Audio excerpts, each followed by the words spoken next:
Assalamualaikum warahmatullahi wabarakatuh. Alhamdulillahirabbil alamin.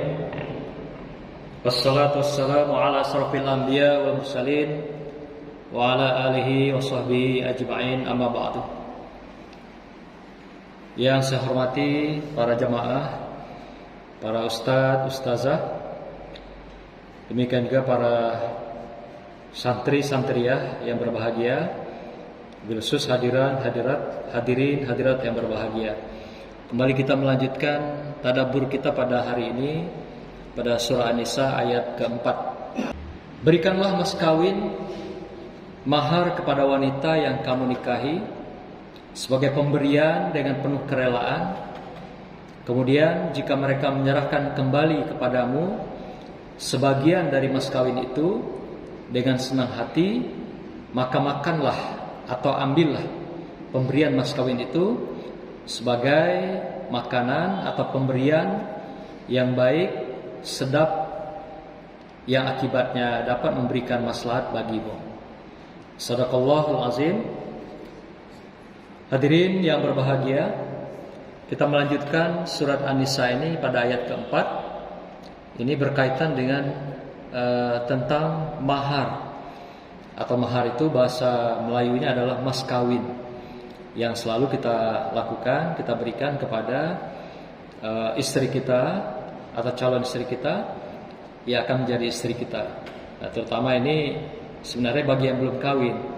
Kalau sudah kawin tidak perlu lagi ya, kecuali kalau ada yang mau nambah 1, 2, 3, dan 4. Nah, itu lain soal. Tapi ini terkait dengan mas kawin ini berkenaan dengan orang yang akan menikah. Artinya masih jomblo yang akan melakukan pernikahan. Jadi status mas kawin itu kedudukannya di dalam hukum Islam adalah wajib atau mahar itu. Jadi kewajiban seorang suami yang diberikan kepada seorang istri. Nah, itu tergantung kesepakatan apa yang diminta oleh istri. Jadi mas kawin itu atau mahar itu memang sesuatu pemberian daripada laki-laki, tapi atas persetujuan, keikhlasan permintaan istri.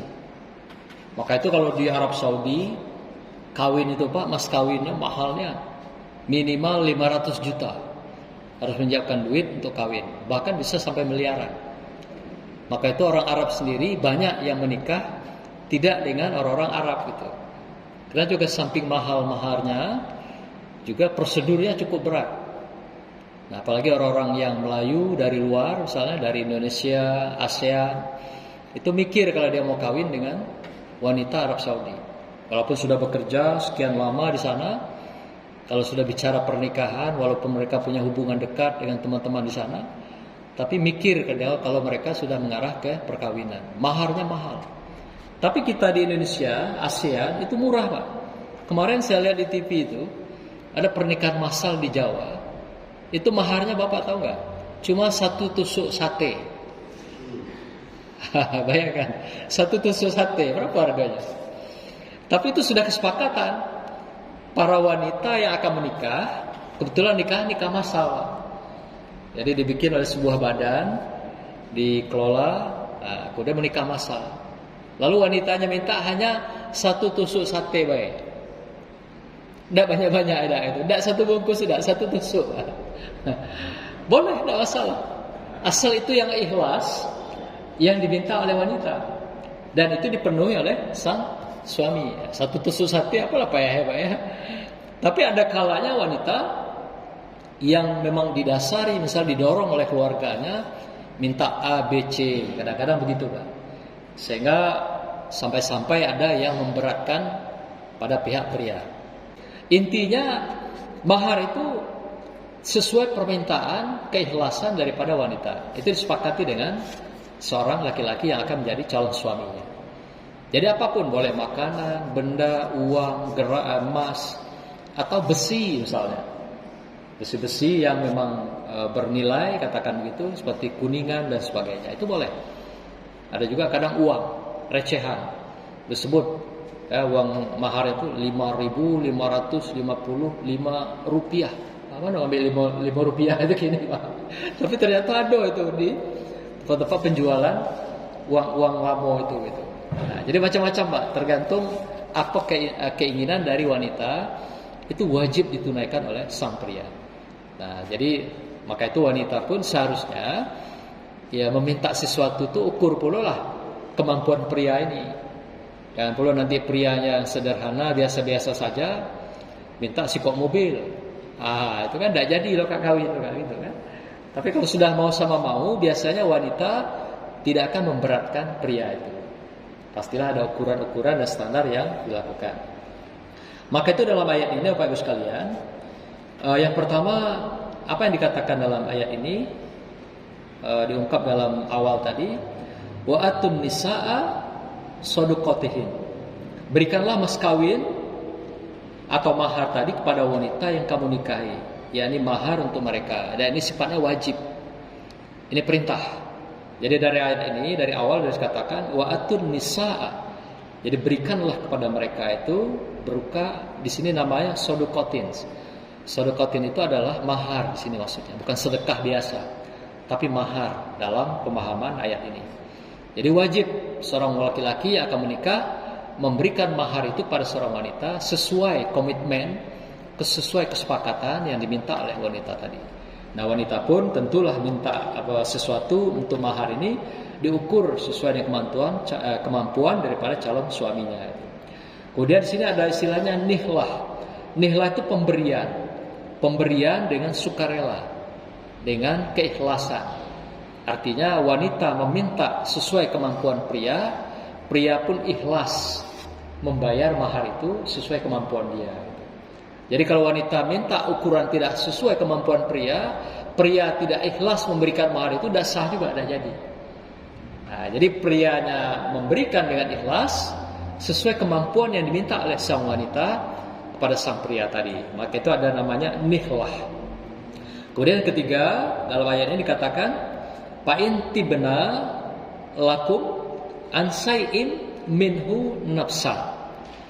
Kemudian jika mereka menyerahkan kepada kamu sebagian dari mas kawin itu dengan senang hati, dan yang dijadikan ukuran kerelaan mereka dalam mengembalikan mahar yang telah diberikan itu adalah kelapangan hati mereka dan bukan sekedar persetujuan berupa kata-kata basa-basi yang tidak dapat memastikan kelapangan dan kerelaan hati mereka. Nah, artinya begini, setelah mahar tadi diberikan, lalu wanita tadi memberikan pula sebagian tadi kepada sang pria.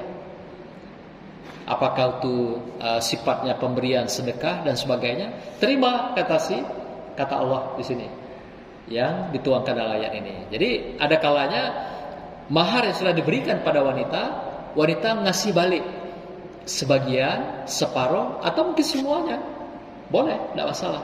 Atau juga tadi yang sifatnya hutang, mahar itu, lalu pria tidak sanggup membayarnya, wanita mengikhlaskan, memaafkan, dosa lagi lah abang bayar. Nah, apalagi lah jadi laki-laki bini ya Pak ya. Nah, dosa lagi lah bapak bayar, dosa lagi lah abang bayar. Atau istilahnya, dosa lagi lah abah bayar. Aku sudah ikhlas, utang itu sudah aku anggap sudah selesai, tidak ada lagi. Sudah selesai Pak. Karena itu namanya hutang, bayar, wajib dibayar. Jadi kalau sepanjang sang istri belum mengikhlaskan, melepaskan hutang itu, sampai sekarang masih hutang. Nah, ingat-ingat Bapak, dulu ada tidak berhutang waktu nikah? Kalau ada yang berhutang dulu waktu nikah, ingat. Jangan-jangan belum lunas sampai sekarang. Ya. Atau kalau istrinya sudah mengikhlaskan, maka itu lepas waktu itu. Tidak ada lagi jadi tanggungan. Tapi kalau masih ada, ketika kawin dulu masih berhutang mahar, sampai mati Pak, itu menjadi tanggungan wajib dibayar hutang. Dan nanti di akhirat pun akan diminta pertanggungjawaban itu. Bapak harus membayar hutang mahar itu. Nah, tapi kalau sudah diikhlaskan oleh sang istri, hutang yang sudah kita maharkan itu ya lepas, tidak masalah. Tanggungan tidak ada lagi.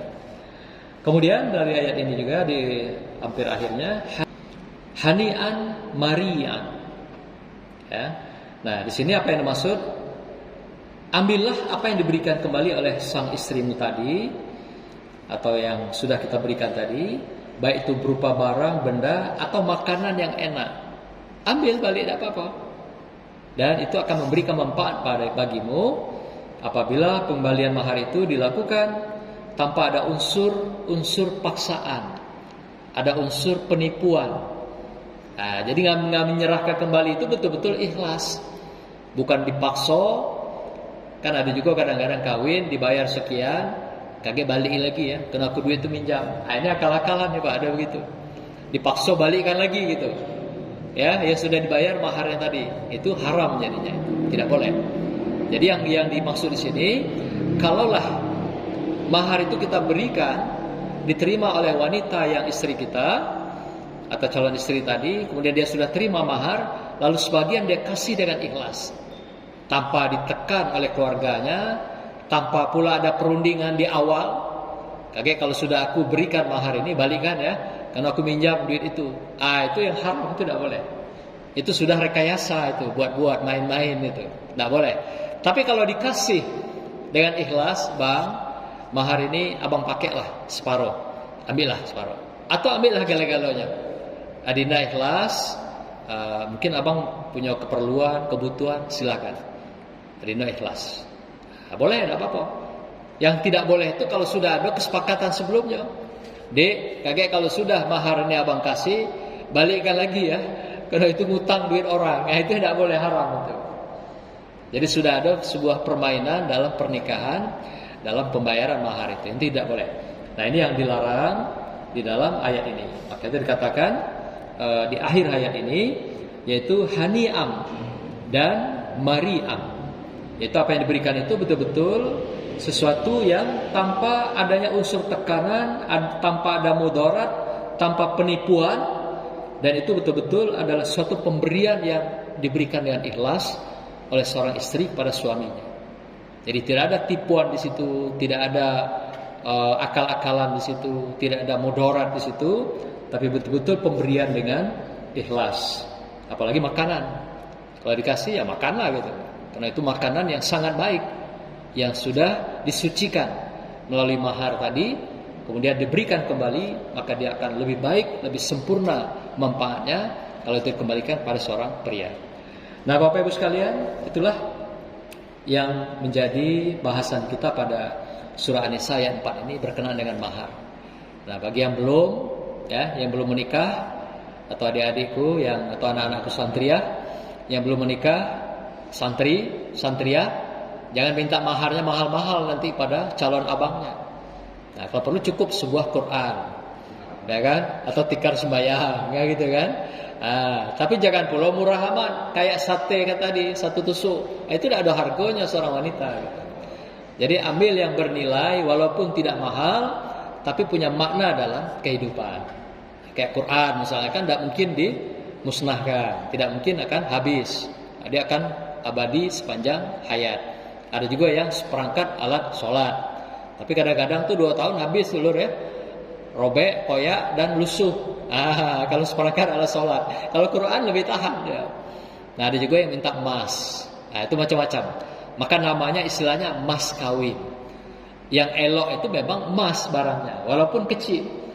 Namanya juga emas kawin gitu. Emas pengganti daripada uang dan sebagainya. Demikianlah, semoga Allah berikan berkah pada kita dan adik-adikku, anak-anakku yang masih jomblo, mudah-mudahan suatu ketika menjadi calon suami dan istri. Ya, jangan lupa maharnya yang bagus, yang baik, tapi tidak mahal, tapi abadi dalam kehidupan kita. Nah, gitu ya. Itu lebih afdol kita berikan dan diminta oleh calon istri kita agar juga lebih bisa bermanfaat dalam kehidupan. Demikian, lebih kurang mohon maaf. Subhanakallahumma wa bihamdika, astaghfiruka wa atubu ilaik. Wassalamualaikum warahmatullahi wabarakatuh.